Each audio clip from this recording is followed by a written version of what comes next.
na primeira epístola de Pedro, no seu capítulo 5. Estarei lendo todo o capítulo. Na verdade, a exposição será a partir do versículo número 5, mas para que a gente possa entender o contexto. 1 Pedro, capítulo 5.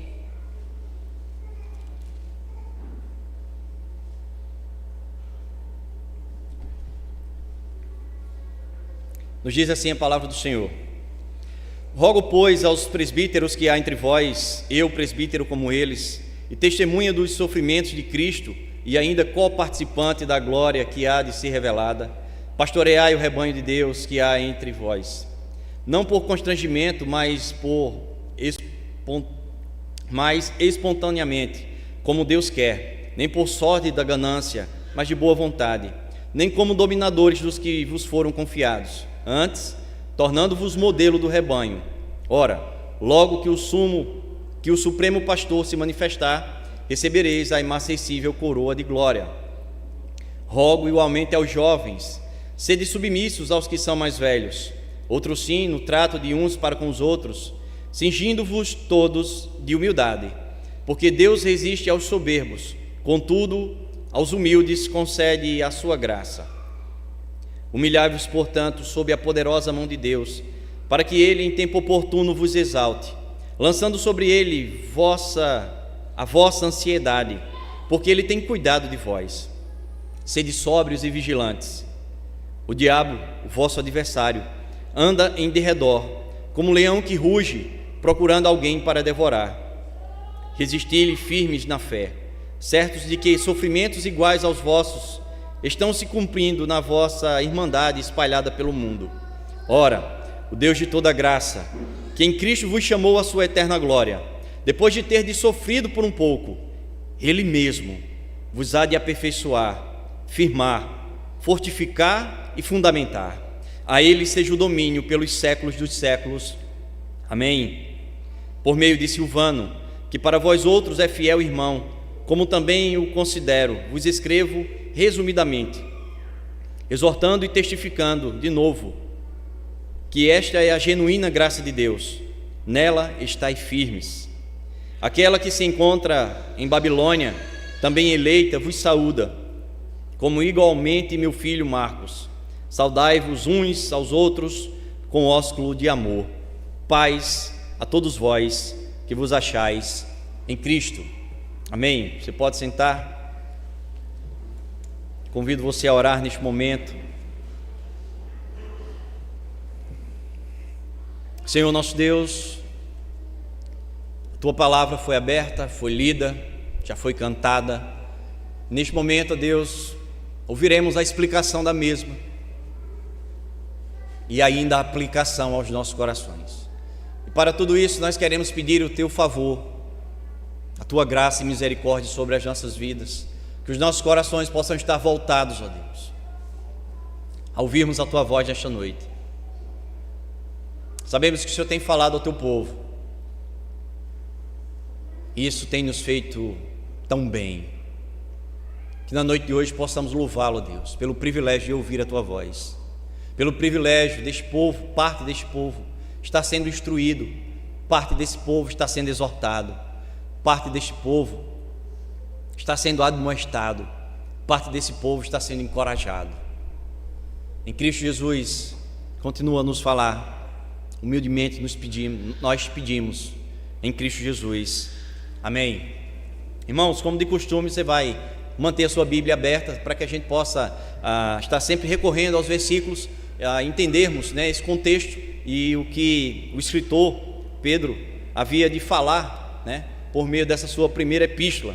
E aí, como os irmãos, aqueles que têm acompanhado, né, você que nos visita, né, nós estamos finalizando hoje a exposição da primeira carta de Pedro, da primeira epístola de Pedro, uma carta onde diversas orientações foram dadas àqueles que estavam nas 5 províncias da região da Ásia Menor, os chamados cristãos da dispersão, cristãos que estariam experimentando na pele o que seria sofrer por amor a Cristo, né? Cristãos que estavam vivendo ali na pele, sentindo o que seria uma perseguição, sentindo as injúrias, falsas acusações e a própria perseguição.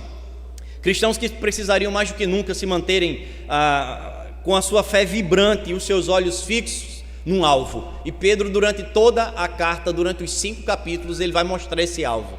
Ele vai falar que o alvo era sempre Cristo Jesus, e os olhos daqueles leitores, dos seus fiéis, deveriam estarem fixados em Cristo Jesus. E isso iria sim auxiliar num contexto de perseguição, num contexto de sofrimento.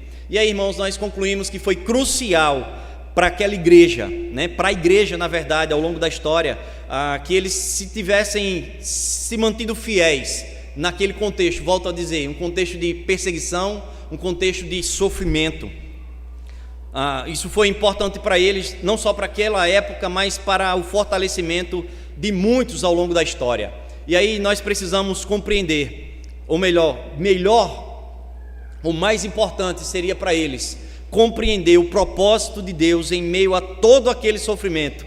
Isso daria um sentido à sua caminhada, isso traria respostas a muitas perguntas, o porquê eles estariam passando por tudo aquilo.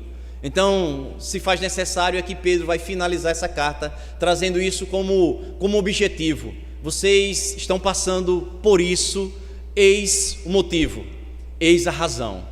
Então eles precisariam entender o propósito de todo aquele sofrimento. Convido você agora a ir para o verso de número 5. E semelhantemente como vimos no versículo 1, ele roga mais uma vez, né? E agora ele roga não mais aos presbíteros, à liderança, agora ele roga aos jovens. E ele diz: sede submissos aos que são mais velhos, outros sim no trato de uns com os outros, cingivos todos de humildade, porque Deus resiste aos soberbos, contudo aos humildes concede a sua graça. Irmãos, existem algumas interpretações entre os estudiosos quanto ao termo jovens, né? Alguns advogam, né? Ou alguns defendem que esse termo jovens era destinado a toda a igreja, com exceção da liderança. Então alguns estudiosos dizem assim: Pedro estava falando ao restante da igreja, tendo eles como jovens, né? Outros estudiosos acreditam que esses jovens seriam os diáconos, né? Porque naquela época o contexto seria diáconos, e com a maturidade eles alcançariam o presbiterato, né? Mas existe um consenso maior entre esses estudiosos de que ele realmente estaria falando aos jovens. Ele inicia falando aos presbíteros no início do capítulo 5, e o contexto é o mesmo, né? Ele vem chamar a atenção daqueles que seriam mais jovens, daqueles que deveriam observar o exemplo dado pela liderança, que esse cenário de perseguição estaria promovendo, né? E aí, para que eles pudessem suportar aquele cenário, olhar para o exemplo iria contribuir muito nesse suportar tudo aquilo que esses cristãos estariam passando. Então esse público, os jovens, né, provavelmente eles enfrentariam, e ainda enfrentam na verdade, maiores dificuldades num contexto de perseguição ou num contexto de sofrimento. Por que eles enfrentariam isso? Por tratar-se de um público onde a imaturidade está presente, né, onde a insegurança, onde muitas vezes esses jovens eles se encontram num cenário desorientado. Então eles precisariam de um referencial, e aqui Pedro aponta os presbíteros como esse referencial. Assim como também para os presbíteros, eles também tinham um referencial. Pedro vai se colocar como presbítero como eles. Então, a todo instante naquele cenário, Pedro está dizendo: existe um alvo, existe uma referência, olhe para eles, isso vai contribuir nesse cenário. Vocês irão ter uma maior facilidade em compreender que propósito seria esse. Então Pedro vai dizer: presbíteros, sejam vocês modelos para o rebanho. Pedro vai dizer para os jovens: olhem para os presbíteros, vocês têm modelos entre vocês. Mas ele inicia essa segunda perícope falando para os jovens, mas a partir daí o seu discurso ele se estende para todos os seus ouvintes, e ele vai dizer assim: cingindo-vos de humildade. Irmãos, a gente precisa entender que ele vai finalizar aqui a sua epístola, e não sei se na sua Bíblia existe um subtítulo, né? Vários conselhos, votos, saudações finais e bênção. Então é o final da carta, ele está aqui se despedindo. Então muitas expressões aqui nós precisamos ir de forma pausada para que a gente possa entender e compreender. Então ele inicia falando para os jovens, dizendo: sejam submissos, né? Então essa palavra submissão e humildade, ela vai estar interligada com todos os conselhos dados por ele no final da carta. E um desses conselhos é: cingindo-vos de humildade. Irmãos, a gente precisa entender que esse era um contexto onde isso deveria acontecer. Nós lembremos que esse termo cingir-se tem a ver com vestir-se, né? Tem a ver com colocar uma vestimenta, mas essa ideia remete aos escravos que amarravam um lenço ou um lençol branco sobre as suas roupas, sobre as suas poucas roupas, e isso servia para diferenciar dos homens livres. Então era fácil naquela época reconhecer quem era escravo e quem era livre por essa vestimenta. E o que Pedro está dizendo é: vistam-se de humildade, cingindo-vos de humildade, porque essa ideia, ela precisaria estar atada às suas vidas, e que isso os fizessem diferentes, porque Pedro entendia que a humildade deveria ser uma marca do cristão. O cristão, ele precisa ser reconhecido por ser humilde, da mesma forma que o escravo era reconhecido por ter um lenço ou um lençol branco amarrado sobre as suas poucas e sujas roupas. Da mesma forma, o cristão, ele precisa ser reconhecido por ser alguém humilde. Por isso Pedro está dizendo, não só naquele contexto, mas ao longo de uma vida cristã, a humildade precisa ser uma característica. Nós, como cristãos, precisamos nos amarrar de humildade, cingindo-vos de humildade. O próprio Jesus, ele vai convidar os seus seguidores a aprenderem dele a humildade. Jesus é o nosso maior exemplo de como devemos ser nós, cada um de nós, humildes. Ele é o nosso maior referencial. Cristo Jesus, ele convida todos os que estão cansados e carregando fardos a chegar-se a ele e a aprender, porque ele vai dizer: eu sou manso e humilde de coração. Mateus capítulo 11, verso 29. A humildade, irmãos, ela expressa quando nós consideramos os outros melhores e maiores do que nós mesmos. A gente vê isso lá em Filipenses capítulo 2, versículo 3. A humildade é uma das virtudes cristãs, juntamente com a compaixão, juntamente com a bondade, juntamente com a mansidão, juntamente com a paciência. Colossenses 3,12 vai nos dizer: revesti-vos, pois, como eleitos de Deus, santos e amados, de ternos afetos de misericórdia, de bondade, de humildade, de mansidão e de longanimidade. Então o cristão, ele não é conhecido apenas pela humildade, mas por um pacote que nos é entregue, e esse pacote, ele é desenvolvido a cada dia, a cada instante. Por isso nós entendemos que devemos ter uma vida piedosa, uma vida que honre ao Senhor em todos os aspectos. As Escrituras também advertem contra a falsa humildade. A gente percebe que ele vai iniciar no versículo 5, mas aí no versículo 6 ele volta a falar sobre humildade. Então nós já entendemos, né, que quando uma palavra ela se repete, é porque o autor ele está dando ênfase àquele assunto. E aqui, finalizando a carta, ele vai chamar a atenção dos seus leitores para que fossem humildes, diante de um cenário onde muitos queriam sobrepor a sua força, a sua autoridade sobre aqueles cristãos. Num ambiente de perseguição e sofrimento, Pedro vai dizer: estejam vós humildes, vistam-se de humildade. Nós somos chamados, irmãos, a caminharmos numa humildade, mas em uma humildade bíblica, ensinada pelo próprio Cristo Jesus.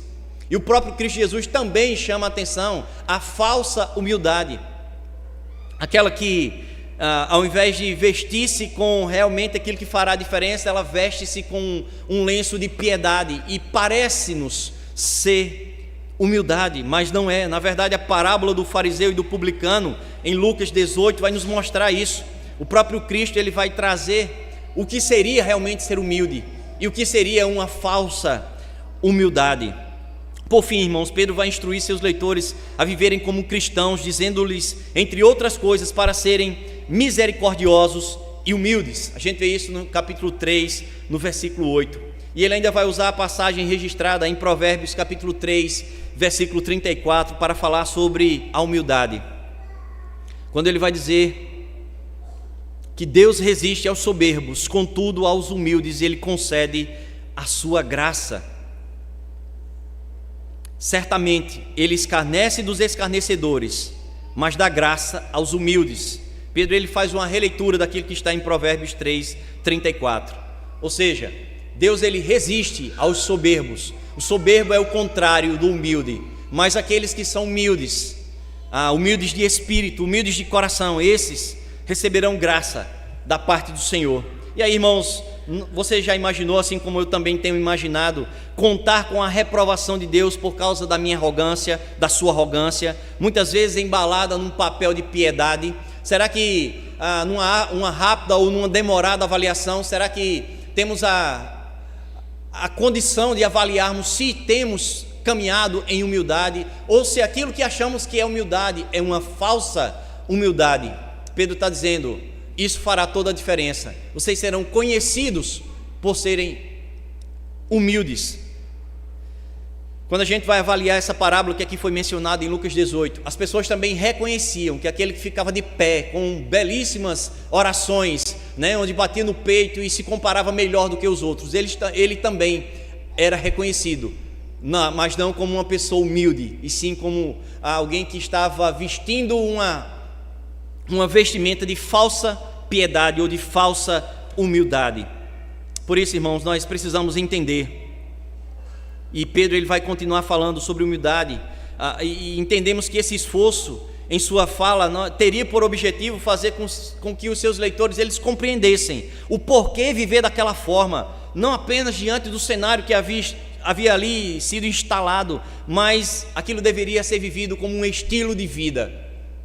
O cristão ele precisa adotar a humildade como estilo de vida, e não apenas por um período, e não apenas por um tempo. Uma vida piedosa.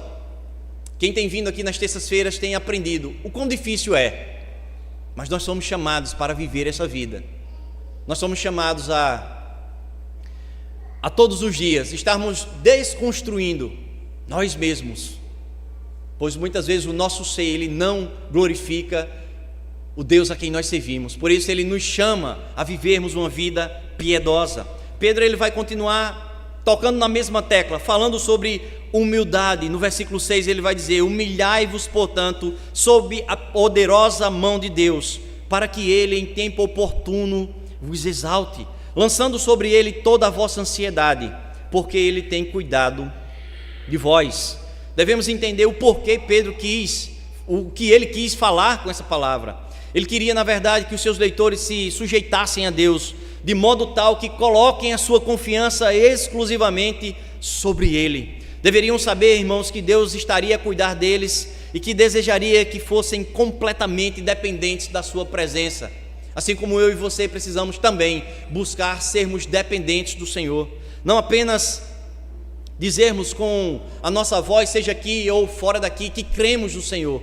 Isso não é o suficiente. O sermão que foi pregado em Lagoa Nova agora há pouco, João capítulo 6, quando Pedro ele é interrogado, Jesus vai dizer assim: e vós vão regressar também, vão retornar também? Ele havia acabado de falar para alguns discípulos, e os discípulos haviam achado aquele discurso duro, e em determinada hora já não haviam abandonado e não mais andavam com ele. E Jesus olha e vai dizer assim: e vocês? Vocês vão também retroceder, vão regressar, vão retornar? E aí Pedro, uma pergunta chave que mexeria ali no íntimo deles, e Pedro vai dizer de forma cirúrgica, ele vai dizer: Senhor, para quem iremos? Se só Tu tens as palavras de vida eterna. Nós temos crido e conhecido. Isso faz toda a diferença, irmãos. Crer e conhecer. Muitos ali naquele contexto até criam, porque tinham acabado de ver uma série de milagres feitos por Jesus. Mas o que Pedro está dizendo é: nós cremos, Senhor, nisso que o Senhor fala, nisso que o Senhor faz, mas nós temos conhecido. Eles tiveram o privilégio, irmãos, de caminharem em pessoa com a sabedoria. Eles tiveram condições de caminharem, de conhecerem pessoalmente a fidelidade, a retidão. Eles conheceram pessoalmente a justiça, o perdão e o amor. Por isso Pedro está dizendo: nós não só cremos, mas nós conhecemos. Mais uma vez, o tocante da humildade, ou melhor, o termo humildade, ele vem à tona. E nós precisamos, irmãos, buscarmos sermos dependentes da presença do Senhor. Jesus, de fato, ele ensina que quando uma pessoa se humilha como uma criança pequena, ela é a maior no reino dos céus. Isso a gente vai ver uma narrativa presente em Mateus capítulo 18, do verso 1 ao 5. O próprio Cristo também demonstrou humildade, quando ele, um rei, entra na cidade de Jerusalém montado num jumento, cumprindo assim a profecia, escrita lá em Zacarias 9:9. Jesus, ele é o maior exemplo de humildade para a humanidade. E o contexto vivido por aqueles leitores, irmãos, era propício para que a soberba, para que a revolta ou coisas semelhantes se manifestassem. Mas a orientação de Pedro é: se sujeitem, se humilhem, pois é vontade de Deus que todo esse sofrimento venha sobre vocês. E no tempo oportuno, no tempo dele, no tempo do Senhor, a exaltação iria vir sobre todos eles. A gente há de imaginar, irmãos, um contexto de extremo sofrimento, de perseguição, de injúria. E a gente já falou isso aqui ao longo de todos esses sermões. O cenário já nos é comum. Era um cenário de sofrimento. E é lógico que qualquer um de nós vivendo um cenário de sofrimento, eu e você, iríamos buscar com certeza uma válvula de escape. E é comum isso para todo mundo. Imaginemos agora numa situação de perseguição, onde não se tinha mais a garantia do trabalho, onde não se tinha mais a integridade física, não se tinha mais o direito de ir e vir, não se tinha mais a tranquilidade. Muita coisa havia, naquele contexto ali havia sido cerceado, havia sido retirado. É lógico, irmãos, que a ansiedade viesse a tomar conta de muitos ali naquele cenário. Mas o que fazer então, diante de uma situação como essa, de angústia, uma situação de ansiedade, uma situação de não saber o que viria, o que seria o amanhã? Pedro está dizendo: humilhem-se diante do Senhor. Pedro vai mostrar como solução, e não era uma solução momentânea, que lançasse, que depositar, que entregar ao Senhor todo aquele sofrimento, pois ele não só iria socorrê-los no final, mas ele já vinha tomando conta deles ao longo de todo aquele processo. Interessante, irmãos, que a palavra grega para ansiedade significa ser atraído por diferentes direções. E a ansiedade, ela tem um efeito danoso sobre as nossas vidas, e é resultante quase sempre, ou se não todas as vezes, da nossa perca de confiança e segurança. Se nós duvidamos, nós tomamos sobre nós mesmos o fardo de preocupações, e com isso nós demonstramos a todo instante a nossa falta de fé, embora nós digamos que temos fé. Assim, Pedro tem urgência em advertir que nós lancemos, ou que aqueles leitores lançassem as suas preocupações sobre Deus e confiassem nele, porque em tempo oportuno eles iriam compreender o porquê estariam passando por aquilo. Interessante que o cuidar mencionado por Pedro não queria dizer que Deus os pouparia do sofrimento, mas que em meio ao sofrimento a sua mão estaria estendida sobre os seus. Precisamos entender, irmãos, que nós não estamos isentos do sofrimento. O que precisamos entender é que Deus tem um propósito, por mais que nós não entendamos, por mais que seja difícil compreender como é que Deus tem um propósito nessa situação, como é que Deus tem um propósito em situação X, como é que Deus tem um propósito, por exemplo, que propósito Deus tem naquela catástrofe no Rio Grande do Sul. Talvez nós já tenhamos feito algumas leituras, talvez isso só seja esclarecido quando tivermos frente a frente com Ele. Dizer: Senhor, mas qual o teu propósito naquela situação? Sabemos de uma coisa, irmãos, sabemos que todas as coisas cooperam para o bem daqueles que amam a Deus, daqueles que são chamados segundo o seu propósito. Romanos 8, 28. Por mais difícil que seja entender que propósito seja esse, por mais que a situação nos cause angústia, por mais que o sofrimento nos tire o chão, por mais que nos cegue os olhos, Pedro está dizendo: lance sobre o Senhor a vossa ansiedade, lance sobre Ele, descanse sobre Ele. Em tempo oportuno Ele chegará com socorro, em tempo oportuno vocês vão entender o agir dEle em suas vidas. Mas para isso vocês precisam ser sóbrios e ser vigilantes. Pedro, já no versículo 8, ele vai trazer aqui um outro elemento, que para aqueles leitores começaria a fazer sentido toda aquela situação por eles vivida. Pedro vai dizer: sede sóbrios e vigilantes. Aí ele entra com um novo elemento que não havia sido falado tão claramente até agora. O diabo, vosso adversário, anda em derredor, como um leão que ruge, procurando alguém para devorar. Irmãos, antes do apóstolo revelar um elemento importante na narrativa, ele mais uma vez vai chamar a atenção dos seus leitores quanto ao domínio próprio, quanto ao autocontrole. Essa deve ser uma característica de um cristão, irmãos. Ele não mais se curva voluntariamente aos ardentes desejos da sua natureza. Ele passa agora a buscar um controle, ele passa agora a buscar uma vigilância. E a vigilância e o controle caminham de mãos dadas nesse que nós chamamos de domínio próprio. Um cristão que não se controla, um cristão que foge do controle rapidamente, ele claramente será identificado como um cristão sem controle. O que Pedro está dizendo é: tenham calma, sejam sóbrios, analisem a situação, sejam vigilantes. E após toda essa narrativa de sofrimento exposta pelo autor, o sofrimento com as autoridades, com os patrões, com os ímpios, com alguns próprios irmãos, Pedro ele vai revelar quem estaria por trás de todo aquele cenário.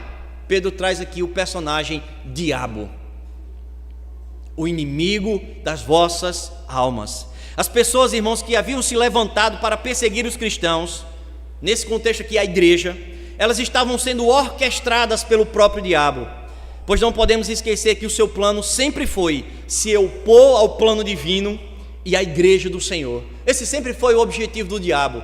Então Pedro está dizendo: olha, tudo isso que tem acontecido, as pessoas que têm se levantado para levarem calúnias, para lhes injuriarem, para lhes perseguirem, para levantarem todas essas falsas informações, elas são usadas pelo diabo. É o diabo que tem se levantado para que a fé de vocês esmoreça. É o diabo que tem agido para que vocês desistam, para que em meio a esse sofrimento vocês retrocedam. E eu não sei se você recorda, mas hoje pela manhã eu comentava com minha esposa, em meio aqui ao sermão, o pastor trazia também o personagem diabo, de como ele age para desmantelar a igreja, de como ele atua por meio de fofoca, por meio de falso testemunho no meio da igreja. E eu falava para minha esposa: mais uma vez ele vai aparecer à noite. Pedro traz também nesse cenário dizendo: sejam sóbrios, sejam vigilantes, porque aquele que procura desmantelar, porque aquele que procura desencadear o passo de vocês, fazendo com que esse sofrimento seja um fardo extremamente pesado, ele anda ao vosso redor,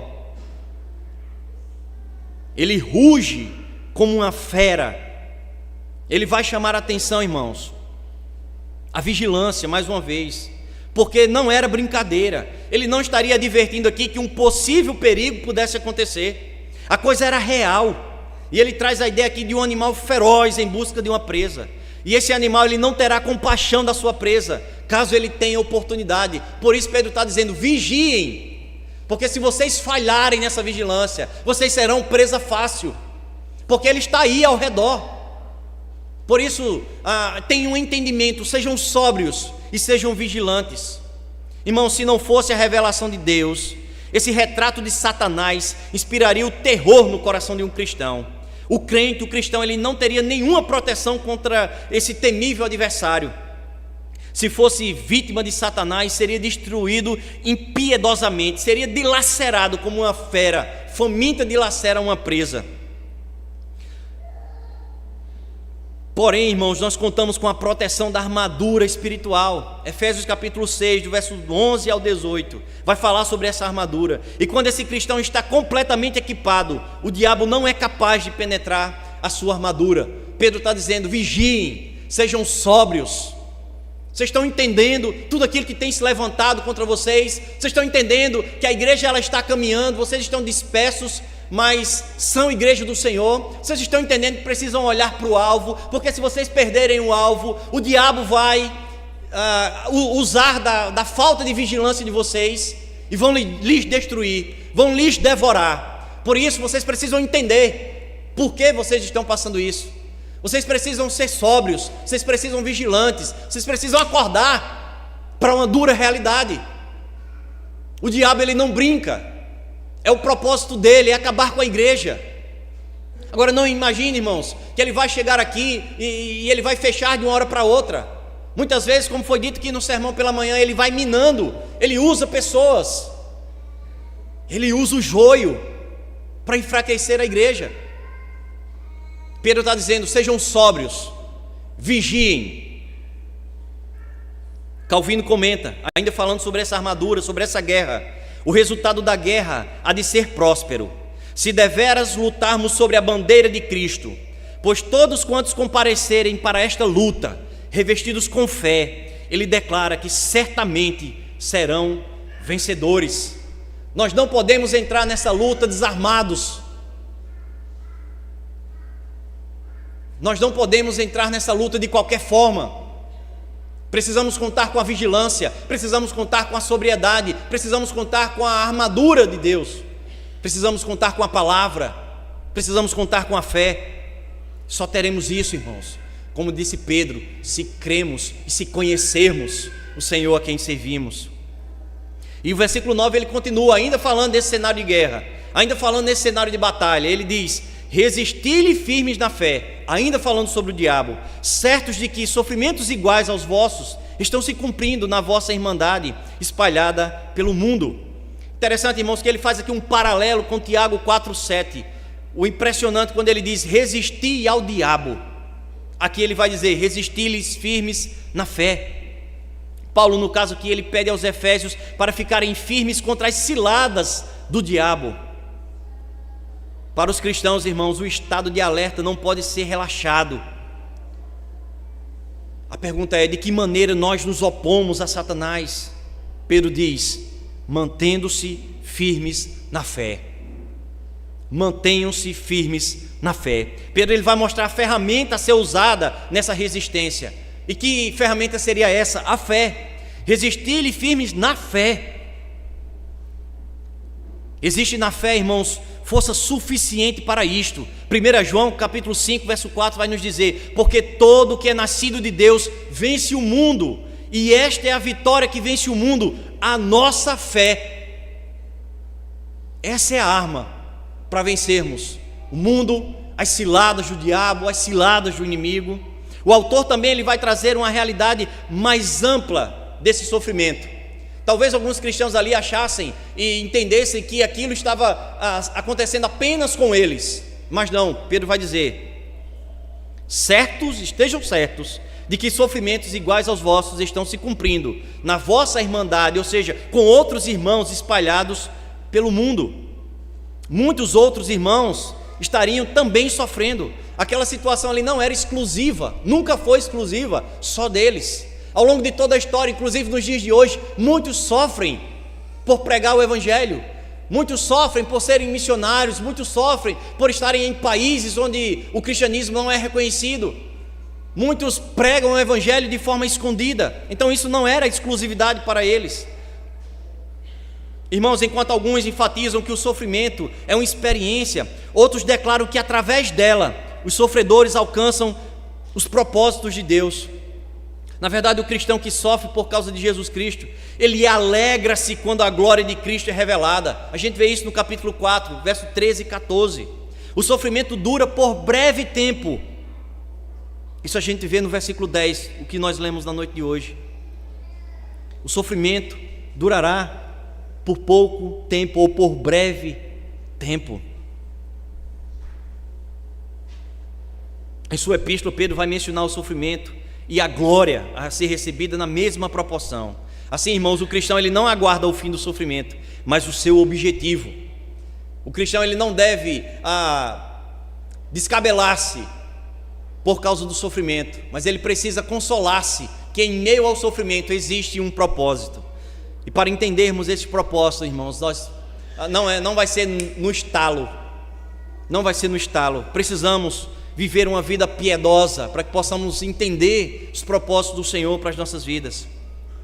Ainda servindo de consolo, Pedro traz o fato de que eles não seriam os únicos a estarem sofrendo por amor a Cristo, algo que também pudesse trazer-lhe algum orgulho ou alguma soberba. Nós lembremos que ele sempre fala sobre humildade. Talvez alguns dissessem talvez alguns fossem ali, utilizassem da falsa piedade. Nós estamos sofrendo porque somos cristãos. Se porventura, irmãos, um dia você sofrer por amor a Cristo, que isso não seja motivo de vanglória para si mesmo. Alegre-se sim no Senhor, mas não seja como o fariseu que batia no peito e se vangloriava. Lembremos que a palavra humildade, ela é um elemento chave nesse final da epístola. E irmãos, com o expandido evangelho, outros irmãos também estariam passando por sofrimentos. Eles não seriam e não foram e não serão os únicos a passarem por isso. E aí, irmãos, no versículo 10, parece-nos aqui a cereja do bolo. Parece que no versículo 10, Pedro vai dizer: se você não entendeu até agora, você vai entender agora no final da carta a razão, o motivo desse sofrimento todo em vossas vidas. Ele vai dizer: ora, o Deus de toda a graça, que em Cristo vos chamou à eterna glória, depois de ter sofrido por um pouco, Ele mesmo vos há de aperfeiçoar, firmar, fortificar e fundamentar. A Ele seja o domínio pelos séculos dos séculos. Amém. O confronto final, ou melhor, o conforto final é dado, irmãos. Em um versículo apenas, Pedro consegue ser claro, mas de uma profundidade absurda. Cada expressão do versículo vem cercada de uma vasta riqueza. O autor inicia aqui, irmãos, falando do Deus gracioso. Atente para o que diz o verso 10. Ora, o Deus de toda a graça. Pedro diz que Deus é a fonte, é aquele que possui e concede toda a graça, é aquele que distribui dons aos seus, é aquele que é favorável aos seus, é aquele que de forma favorável sustenta os seus de pé, é aquele que nos dá o que não merecemos. Deus está dizendo, Pedro está dizendo, o Deus de toda graça, que em Cristo, vamos para mais uma expressão, Pedro aponta agora o caminho pelo qual esse chamado acontece. Observe que Pedro acrescenta o nome de Cristo quando diz que Deus chamou os leitores da carta à sua eterna glória, ou seja, Deus os chamou efetivamente através de Jesus Cristo. Deus os escolheu antes da fundação do mundo. Efésios capítulo 1, verso 4 e 5. Assim como nos escolheu nele antes da fundação do mundo, para sermos santos e irrepreensíveis perante Ele, e em amor nos predestinou para Ele, para a adoção de filhos, por meio de Jesus Cristo, segundo o beneplácito de sua vontade. A boa nova, irmãos, é que eles iriam compartilhar da glória eterna de Deus. A gente vê isso no capítulo 4, versículo 13. Queria que você voltasse uma página apenas da sua Bíblia. 1 Pedro 4,13 vai dizer assim: pelo contrário, alegrai-vos na medida em que sois coparticipantes dos sofrimentos de Cristo, para que também na revelação da sua glória vos alegreis, exultando. Pedro começa a mostrar o propósito: se alegrem, vocês são coparticipantes, vocês estão sofrendo com Cristo, vocês estão dando continuidade àquilo que Cristo passou na própria pele. Esse texto revelaria o propósito de tudo aquilo que estaria passando, irmãos. Que por sua graça chamou esse povo. Aqui ele está falando sobre a predestinação. Ele escolheu antes da fundação do mundo. É uma convocação divina, é uma ordem real que os seus destinatários devem obedecer e não pode ignorar. Além disso, irmãos, Pedro revela que Deus nos chama à santidade. Durante toda a carta ele vai dizer o propósito para o qual aquele povo, aqueles crentes, aqueles cristãos, eles foram chamados. Pedro vai dizer a todo instante: olha, vocês foram chamados por isso. E aqui nós fazemos uma revisão. No capítulo 1, versículo 15, ele vai dizer assim: mas assim como é santo aquele que os chamou, sejam santos vocês também em tudo que fizerem, pois está escrito: sejam santos porque eu sou santo. Pedro vai dizer que esse chamado, nós fomos chamados a sermos santos, nós fomos chamados à sua maravilhosa luz. No capítulo 2, versículo 9, ele vai relatar: vós, porém, sois raça eleita, sacerdócio real, nação santa, povo de propriedade exclusiva de Deus, a fim de proclamardes as virtudes daquele que vos chamou das trevas para a sua maravilhosa luz. Pedro vai dizer ao longo da sua carta: vocês foram chamados para servi-lo. No capítulo 2, versículo 21, porquanto para isto mesmo fostes chamados, pois que também Cristo sofreu em vosso lugar, deixando-vos exemplo para seguirdes os seus passos. Pedro vai dizer que nós fomos chamados, ou eles foram chamados, à eterna glória. No versículo 10, vos chamou a sua eterna glória. Esse chamado é efetivo, irmãos, e é consequência da eleição, através da qual Deus nos escolheu, através da qual Deus nos santificou e através da qual Ele nos convoca à obediência. E lhe presenteará com a sua glória, cumprindo assim todo o plano de redenção. Pedro ele vai falar sobre a recompensa para esse pós-sofrimento.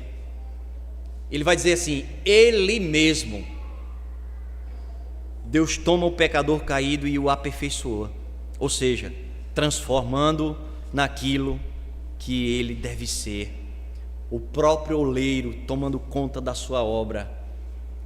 Não podemos esquecer, o barro está em suas mãos. Ele tem um propósito na vida daqueles que leram, ele tem um propósito nas nossas vidas. O chamado dele é um chamado com propósito. Por fim, irmãos, esses 4 verbos, eles remetem ao propósito de Deus na vida do seu povo, por meio do sofrimento. Ele vai dizer: Ele mesmo vos há de aperfeiçoar, firmar, fortificar e fundamentar. O seu propósito será cumprido, por mais dolorosa que pareça a lição, por mais demorado que pareça o tempo, irmãos, da aula ou da disciplina.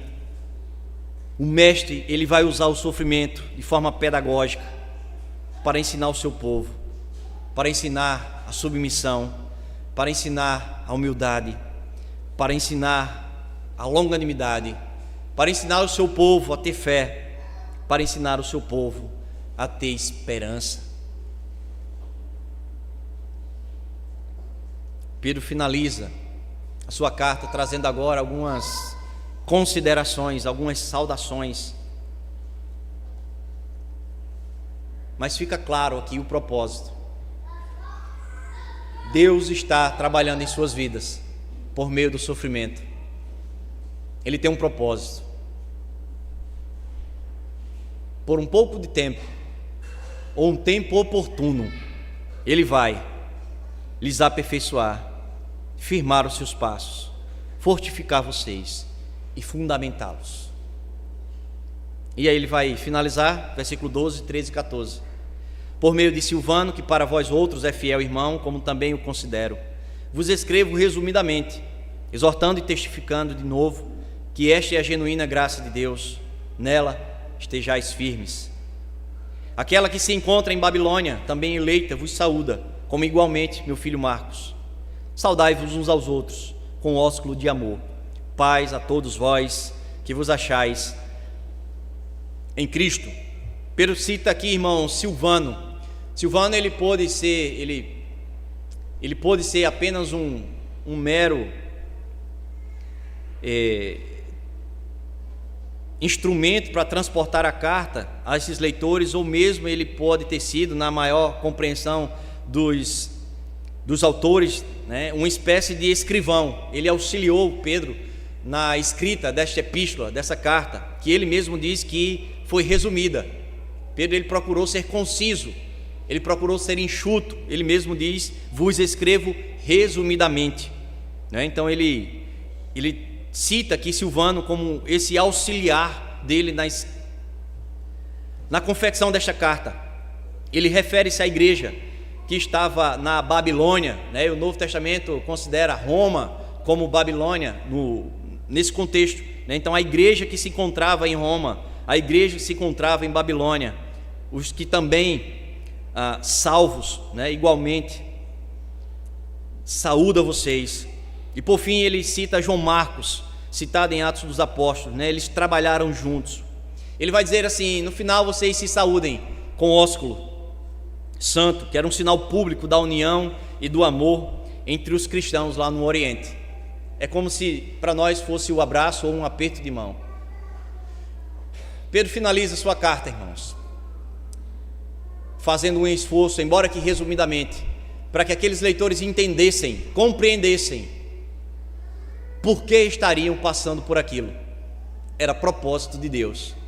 Se fazia necessário olharem para o alvo, se fazia necessário serem humildes, se fazia necessário se submeterem às autoridades em Cristo Jesus, se fazia necessário passarem pelo que passaram, por amor ao Evangelho, por amor ao Senhor. E no final, eles seriam recompensados por aquele pelo qual eles estariam sofrendo.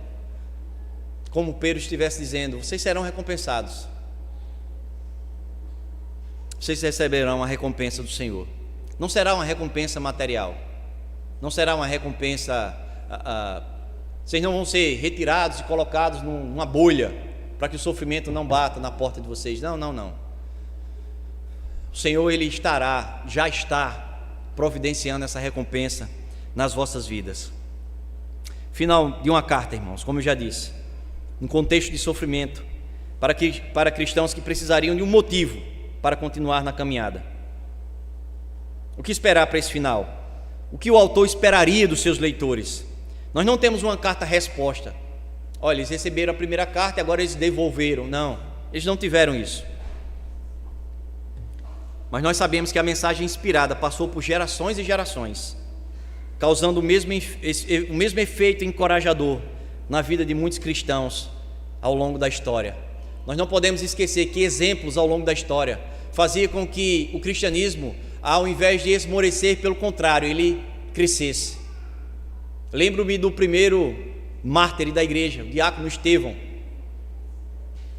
Quando nós vamos olhar esse relato, irmãos, ele foi o primeiro, mas depois vieram muitos outros. Exemplos arrastavam e continuam arrastando. Com certeza, a manutenção da fé daqueles cristãos da dispersão encorajaram tantos outros. Com certeza, muitos mártires ao longo da história que morreram por amor, por não negarem a fé, encorajou muitos outros. Talvez nós estejamos aqui porque os primeiros missionários que chegaram aqui não abriram mão quando a resistência lhes bateram a porta. O Evangelho se expandiu porque homens lá atrás tiveram coragem de enfrentar coronéis, de enfrentar a ditadura da igreja romana, para que o Evangelho ele fosse pregado, para que o Evangelho ele pudesse ser expandido.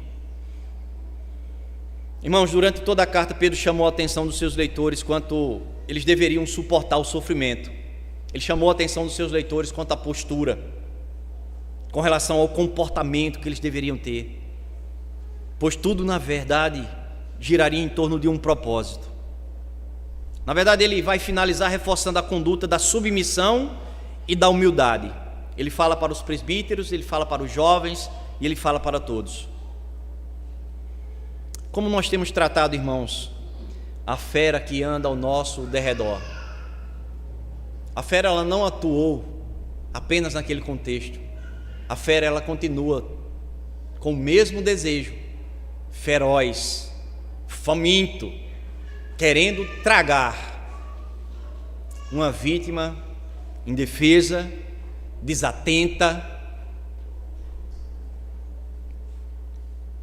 Como tem sido a nossa conduta? Temos desprezado, temos menosprezado, como temos compreendido o agir de Deus ao nosso redor. Desde o simples contemplar, irmãos, da natureza, até ver de perto a sua fúria, como eu já citei o fato do Rio Grande do Sul. Como compreendemos o propósito de Deus numa situação como aquela?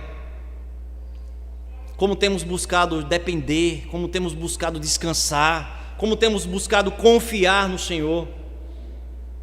Irmãos, a gente não pode esquecer que serão as provas práticas que testarão a nossa teoria. Nós estamos preparados para os resultados? Talvez você já saiba que num contexto de perseguição, você precisa ser vigilante, você precisa ser forte, você precisa alimentar a sua fé, você precisa alimentar-se da palavra. Isso é teoria. Mas na prática, você já pensou quando realmente chegar a essa situação?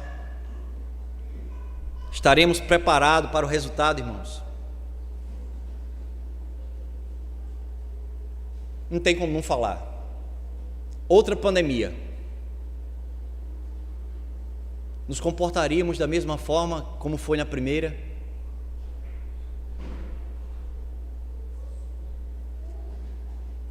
Permitiríamos que o Estado ditasse como ditou na primeira? Temeríamos como tememos na primeira?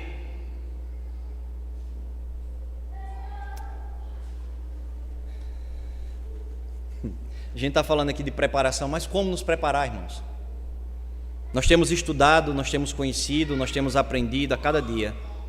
E a Escritura fala de lutas e batalhas, mas às vezes nos falta postura diante de um simples conflito. A gente lê narrativas que falam de batalhas, né? Efésios vai falar de armadura, né? E a gente começa a entender ali, não, um capacete, uma couraça, uma lança, um escudo, né? Botas. E a gente começa ali a visualizar realmente uma armadura para a guerra, mas às vezes um simples conflito no nosso meio, nós não temos maturidade para resolver. Então, como pôr em prática tudo aquilo que temos aprendido? São as situações práticas que irão testar a nossa teoria, irmãos. Nós não podemos esquecer disso. O ambiente de treinamento, ele deve ser muitas vezes o nosso lar, na condução dos nossos filhos, para aqueles que têm, na liderança bíblica, para aqueles que são casados, na submissão aos pais, para aqueles que são solteiros, o testemunho que devemos dar aos nossos vizinhos, aos nossos amigos, aos nossos clientes. Esses são os campos de batalha, onde a gente vai colocar a nossa teoria em prática. A Escritura, ela nos instrui a imitarmos a Deus, e todos nós somos sabedores dessa missão e do seu grau de dificuldade. Nos resta rogarmos a graça e a misericórdia divina sobre as nossas vidas, e que nós vivamos sem esquecer desse propósito. Vivamos em vigilância, como orienta Pedro, pois aquele que pretende investir pesado contra a igreja e contra as nossas vidas não brinca em serviço. Ele não brinca em serviço. Embora, irmãos, a Escritura diga que as portas do inferno não prevalecerão, não vencerão a igreja, mas isso não exime, isso não tira a ideia de que ele vai tentar, como tem tentado. Ele não vai ganhar, mas ele pode fazer um estrago tremendo. Por isso Pedro está dizendo, falou para eles, estejam vigilantes, sejam sóbrios, porque ele não brinca. Aquilo que vocês aprenderam, põe em prática. Toda a piedade que vocês já ouviram falar, vivam.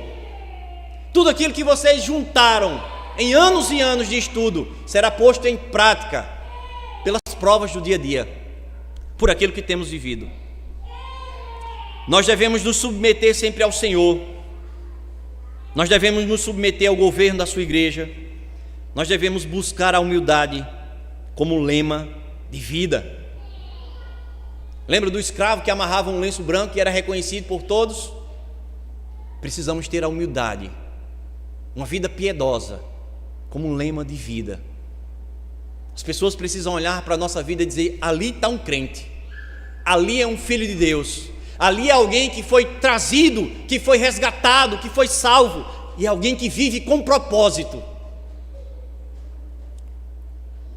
Ao final, irmãos, de todo esse sofrimento que viermos a experimentar enquanto aqui estivermos, talvez você não viva o sofrimento da perseguição, mas você viva N outros tipos de sofrimento. Nós seremos recompensados pelo próprio Deus. Na verdade, Ele já está nos abençoando, demonstrando o seu cuidado, demonstrando a sua direção, demonstrando a sua misericórdia, demonstrando, mesmo em meio ao sofrimento, a sua graça. Nos falta muitas vezes discernimento para entendermos como Deus cuida de cada um de nós em meio ao sofrimento. Às vezes é uma porta que se abre de onde você nem mesmo imaginava. Às vezes é uma ajuda que vem de onde menos você esperava. Às vezes é uma palavra proferida quando menos você esperava. Os sofrimentos, é certo, irmãos, que o sofrimento nos tira o sorriso do rosto, o brilho dos olhos, às vezes até a vontade de prosseguir, em muitos casos a vontade de viver. Mas a gente precisa entender que aqueles que o Senhor chamou, o próprio Cristo disse, nenhuma dessas irá se perder. Cristo, ele tem todo um cuidado, ele tem todo um zelo para com aqueles que o Pai lhe confiar. Romanos capítulo 8, versículo 18 vai dizer assim: porque para mim tenho por certo, Paulo vai dizer, né? Porque para mim tenho por certo que os sofrimentos do tempo presente não podem ser comparados com a glória a ser revelada em nós. O grande X da questão, irmãos, é que às vezes queremos compreender o agir de Deus aqui e agora, mas às vezes o propósito de Deus só será revelado quando estivermos na glória eterna com Ele. Quanto tempo tem durado o seu sofrimento? Dias? Semanas? Você está lá contando, faz tantos dias que eu não aguento mais, eu não suporto mais, tenho sofrido demais. Esse é um tempo onde o Senhor tem trabalhado em nossas vidas, irmãos. Ele vem nos moldando, Ele vem nos preparando, e acima de tudo Ele vem nos amando. Um dia isso já não mais nos afligirá,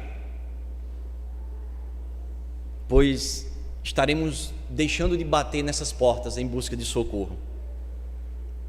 Em breve nós estaremos contemplando outras portas.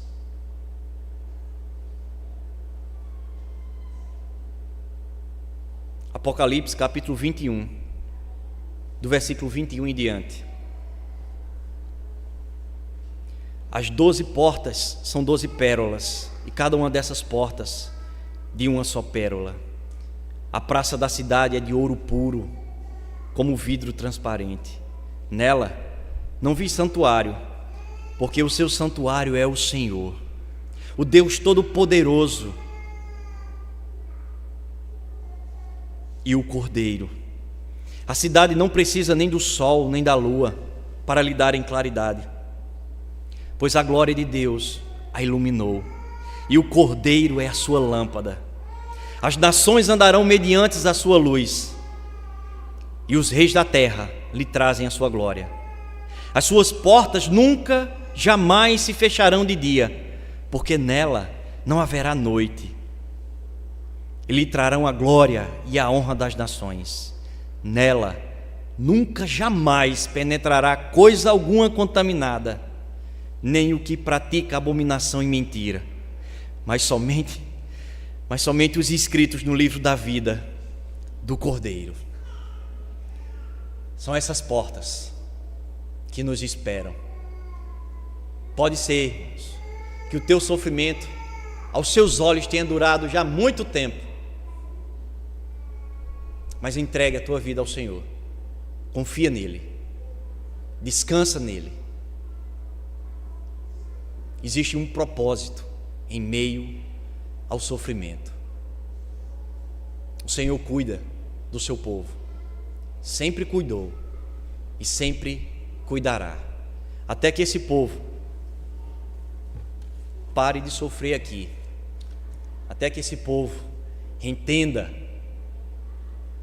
que existe um pós-sofrimento, até que esse povo contemple essas portas. Senhor, nós queremos te louvar, nós queremos te agradecer, ó Pai, pela tua palavra, palavra que encoraja, palavra que desafia, mas palavra que nos alimenta, Senhor, palavra que nos dá ânimo para prosseguir, palavra, Deus, que nos mostra o alvo que os nossos olhos devem estar fitos. Nós te louvamos, ó Deus, pela fidelidade daqueles irmãos. Nós te louvamos porque isso despertou ao longo dos tempos a tua igreja a ser uma igreja que tem se levantado, a ser uma igreja que tem te buscado, a ser uma igreja que tem tentado obedecer a tua palavra. Sabemos que muitos se perderam no caminho, sabemos que muitos já não têm a Escritura como regra para as suas vidas, mas nós te louvamos por este povo que tem descoberto as tuas verdades, e nós te pedimos, ó Pai, que a humildade tão recomendada por Pedro esteja no nosso meio, que venhamos reconhecer, ó Pai, que não existe nosso agir, mas que existe o teu agir, que não existe o nosso conhecimento, mas que existe o teu propósito neste conhecimento. Que nos vistamos, ó Deus, de humildade, e que possamos propagar estas verdades por onde quer que andemos. Obrigado por mais uma vez nos despertar, nos instruir e nos acalmar. O Senhor está sob o controle de toda e qualquer situação. Bendito seja o Senhor por isso. Amém. Louvemos ao Senhor, irmãos, como